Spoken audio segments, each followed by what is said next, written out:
സാധാരണയായിട്ട് ഒരു ഇന്റർവ്യൂവിന് വളരെ ക്രിട്ടിക്കൽ ആയിട്ട് വരുന്ന ഒരു ചോദ്യമാണ്, do you have any questions to us?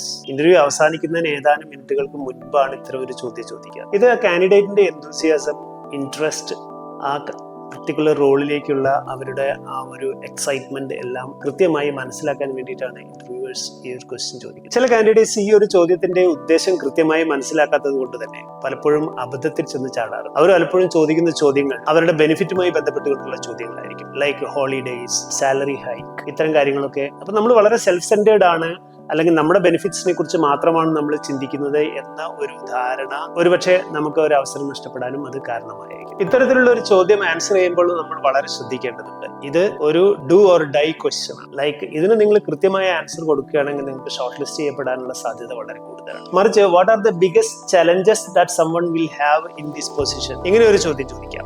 അതല്ലെങ്കിൽ could you please describe a typical week in this role for the next 90 days, അല്ലെങ്കിൽ how is the performance is measured എന്നിങ്ങനെയുള്ള ചോദ്യങ്ങൾ, ഗ്രോത്ത് ഓറിയന്റഡ് ആയിട്ടുള്ള ചോദ്യങ്ങൾ ചോദിക്കുന്നത് നിങ്ങളുടെ കാൻഡിഡേറ്റ്സിക്ക് കുറച്ചുകൂടി വാലിഡിറ്റി ഉണ്ടാകുന്ന കാര്യങ്ങളാണ്. ഇതുപോലുള്ള ഒരു 10 നല്ല ചോദ്യങ്ങൾ നിങ്ങൾ പ്രിപ്പയർ ചെയ്ത് പോവുകയാണെങ്കിൽ നമുക്ക് ഇന്റർവ്യൂ ക്രാക്ക് ചെയ്യാൻ ഇത് വളരെ സഹായകമാകുന്നതായിരിക്കും. ഇന്റർവ്യൂ അറ്റൻഡ് ചെയ്യാൻ പ്രിപ്പയർ ചെയ്യുന്ന നിങ്ങളുടെ ഒരു സുഹൃത്തിനെ ഇത് അയച്ചു കൊടുക്കും.